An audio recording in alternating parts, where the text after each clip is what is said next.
Good morning, everyone. Thank you for being with us today.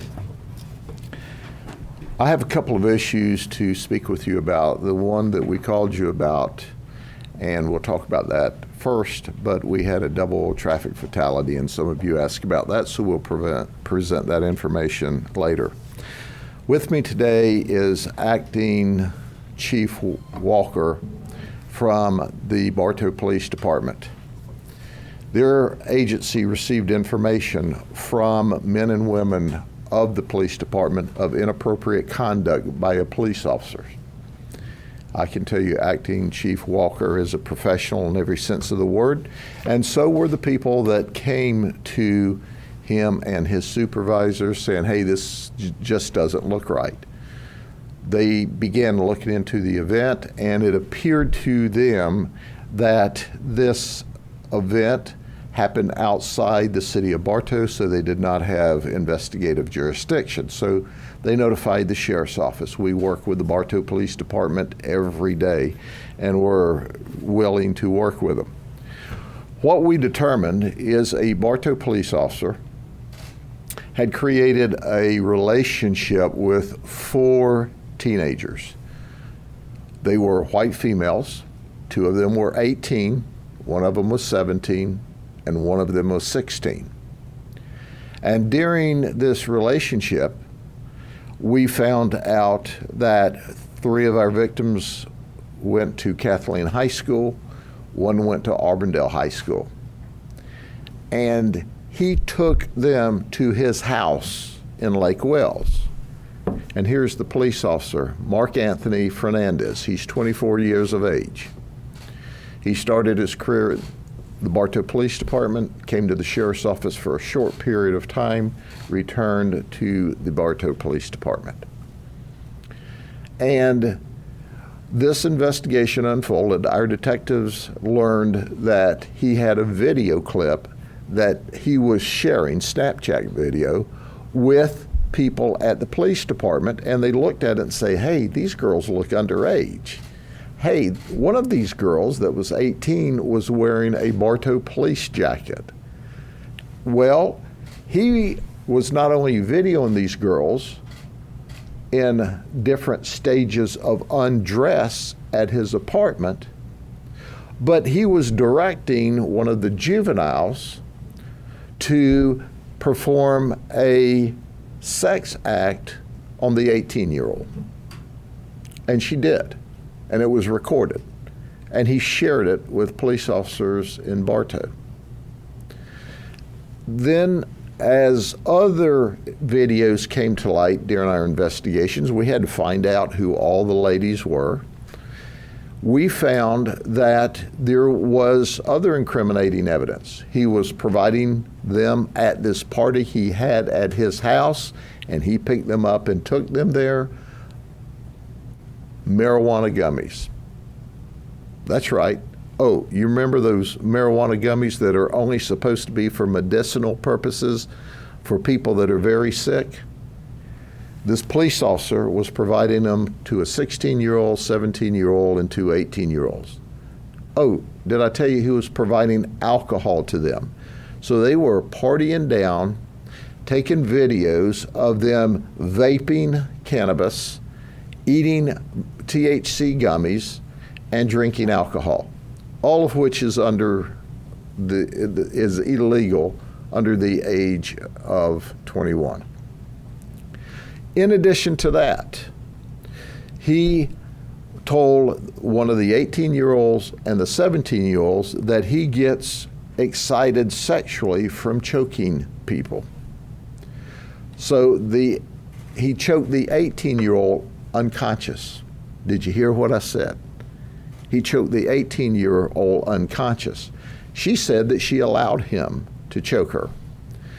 But he also choked the 17-year-old, and she said, I did not allow him to choke me, and he choked me so much that it scared me.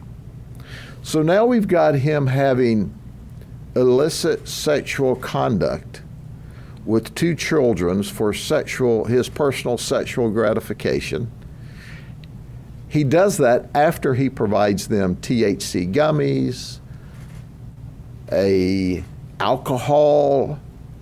And then he has this recorded on his device and he's sharing it. So he's got a litany of criminal charges coming his way.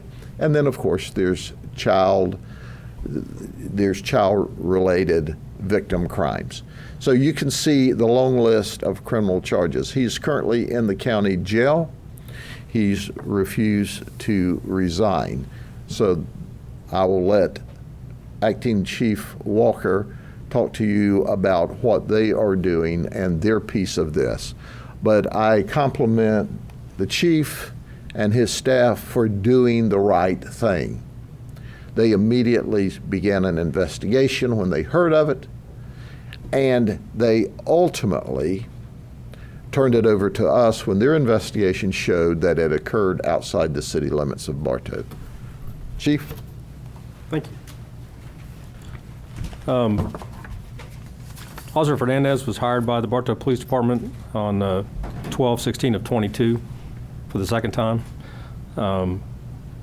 As the sheriff said, we received information from one of our civilian employees that she had received a video. She had the ability to record the video from Snapchat and provide it to us. We had concerns about the content of the video. We attempted to identify the people in the video unsuccessfully. And that's when we got more information, heard that one of them might be as young as 15, might have gone to school in the Bartow area, so we tried to follow up on that unsuccessfully. Nobody could identify her. On an unrelated trip to Officer Fernandez's house, we recognized the background as the background in the video. From that, because it was in Lake Wales, we reached out to the Sheriff's Office for assistance, and then their investigation has found what it has found. He is on paid administrative leave right now, pending a pre-disciplinary hearing that's scheduled for Monday. You said he was hired again in December 2022? Yeah, he worked for us prior. He worked for Bartow from September 21st, 2020 till October 22 of 21, and then went to the Sheriff's Office. He worked for the Sheriff's Office from October 25 of 21 to December of 22, and then came back to work for us. Knowing that he worked for both of your agencies, I don't know if both of you want to speak or one would rather, just knowing that you entrust your officers, deputies, to protect the community, especially children or, young teens and adults in this case, how does it feel to have to respond to a situation like this with one of your own? It's very disappointing. We do very in-depth background checks. They go through psychological screening just to try to make sure we're picking the right candidates. But obviously, nothing's perfect, and people change, and it's very disappointing to see this happen. We all wear this patch and this badge as, it's a sign of public trust, and it's unfortunate when somebody violates that and puts that into question for the community. We really don't want that, and that's why we do a good job of policing our own. We try to hold them very accountable. What was happening on Monday? I'm sorry, Chief. You said Monday was a hearing? A pre-disciplinary hearing, yes, sir. Pre-disciplinary hearing. What does that mean? What does that entail? It's a right for him to be heard, due process, to hear what he has to say prior to any discipline being rendered. Under Florida State Statute 112, the Police Officer Bill of Rights, he has some rights to that, and so we have to follow through with that. Will it at that point be determined whether he'll remain on leave or be terminated? Correct. If the option is, if the decision is to terminate him, will he keep paid from paid administrative leave, or will that be?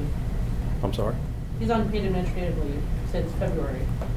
If the decision is made to terminate him, does he owe that back, or is that affecting him? No, it stays with him. Sheriff, how did he meet these girls? He met them online through social media, and he created a relationship with one of them, and they introduced another, and then they introduced another. They were all friends. And there was another event where they apparently went to a party in Frostproof. So we know of two events. We are still investigating the Frostproof party, but we know that he brought them specifically to his house in Lake Wales to give them mind-altering drugs, and then to engage them in different sexual behavior. And in addition to that, they were in some state of undress, some totally, some partially, as it's described to me. But quite frankly, you ask, how does it make us feel? It makes me elated to arrest him and put him in jail. This guy is a bad guy. He fooled his way into the system, and then he acted like a fool, and he got arrested. And I'm happy about that. And he was stupid enough to do it. Then he was really stupid to video it. Then he was really stupid to show it to his colleagues at work who said, time out. They're professionals. So you play stupid, stupid, stupid games, you win stupid, stupid, stupid prizes, okay? And right now, he's locked up in the county jail, so his pre-disc can be why he's in jail. That is a protocol that the police department's required to go through that's provided. That's why he's not terminated today. But you can rest assured that the Bartow Police Department, once they complete their due process, and if their due process shows what our criminal investigation showed, that if he doesn't resign, he will be terminated. And in any event, all of this is going to be reported to the FDLE system that's in place to oversee all law enforcement officers in the state of Florida. This is a bad guy. He's a deviant. And he's there with children. I mean, did you hear what I said? A 16-year-old, a 17-year-old, two 18-year-olds, and he's being stupid and crazy and out of control? Well, right now we have him in control in the jail. Have you spoken to the girls' parents? If so, were their reactions? The investigation's underway, and those kind of conversations we don't share publicly. Do you think there could be more young women or teens that potentially had some sort of interaction with him? We have no investigative information at this time, but if there are other young ladies, teenagers, that may have had an inappropriate interaction with him, we absolutely, totally want to know about it, because there is nothing warm my heart more than to add more criminal charges to him.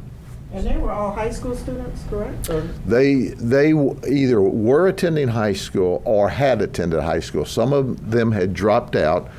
The three of them went to Kathleen High School. One of them attended Auburndale High School, but as I understand, some of them had dropped out, but that was their last school of attendance. Do you know about how long he knew them for? No, it obviously, that is part of the investigation, but it started out with him chatting with one online. I think Snapchat's how they began. When did that begin? It was, do you know, Chief, it actually started before we were into it. I do not know the information on that. No. And Chief, did you say that the first video discovered was sent on Snapchat to a civilian member of the department? One of our crime scene techs, a female. Did he say anything? Has he said anything at all? He said he needed a lawyer. We agreed with him. He needs a real good one, because, you know, the lawyer can watch and wave goodbye as we load him up, send him to prison one day, because that's our goal if he's convicted. Sheriff, you said that you didn't think that they were necessarily different victims, but you did mention the second incident in Frostproof. Do you believe that the same girls were there for that? We know they supposedly went to a party in Frostproof, so we're seeking any information there, and we will certainly be willing to make the appropriate charges if we can develop the evidence from that party. So, yes, we'd like to know about that as well. Sheriff, one last, and maybe you mentioned this, there's a line in this news release about him going into a bedroom at his residence where the 16-year-old was, began to touch her and choke her. Yes, I mentioned that when he choked her, and he admitted that he got sexual gratification by choking people. He choked the 18-year-old unconscious, and he obtained sexual gratification from that. And he also choked the other child who is still a juvenile, under the age of 18. And yes, he inappropriately touched them. So, were there any other disciplinary actions or anything that was out of the ordinary with him before this came up? I can tell you he was involved in a officer-involved shooting that was totally legitimate. A man had robbed a place with a firearm in Highland City, and we were in pursuit of the guy when Bartow Police was called to assist us in that investigation, and they located him, and the guy pulled a gun on them, and he and his partner shot and ultimately killed the guy who had just committed the robbery with a firearm. But as far as disciplinary action, I'm not sure of any disciplinary action at this time, but obviously that will be part of the follow-up investigation, and y'all may find an interest in that to see if there has been other disciplinary action. But obviously, if there was disciplinary action that had anything to do with children, kids, drinking, that we would have that today. But it's unbelievable. You give polygraphs, you give psychologicals, you do background investigations, and still every now and then someone slips through the system. And what's important to point out, there's no other industry that gives polygraphs and psychological but law enforcement. So when you see that he got through the system, yeah, he did with this craziness that he did.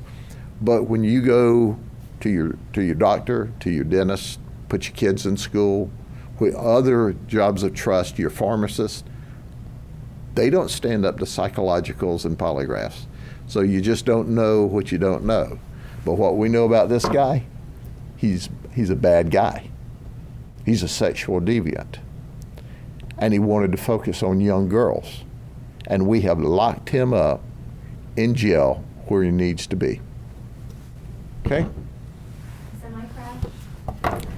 This is a horrible event. Happened at 8 o'clock this morning on Highway 37 at the Fort Greene Mine Road, which is south of Mulberry, way out in the countryside. There was a box truck that was southbound on Highway 37, and there was a semi-truck that was northbound on Highway 37. The box truck failed to see a line of vehicles that had stopped so a vehicle could turn off of Highway 37. So he immediately tried to brake and swerved to avoid hitting the rear end of these vehicles. When the man in the box truck swerved into the northbound lane, he hit a semi-truck head on. And as you can tell from this, there was total demolition, totally wrecked. And there was fire. So these vehicles were both just absolutely annihilated through this head-on crash, and both of the drivers, there were only two drivers, only two people involved in the crash. There were no passengers. Both of them died immediately at the scene from this horrible crash. And we're in the process now of wrapping up the investigation, which obviously started upon our arrival after 8 a.m. this morning. But this was two guys just working.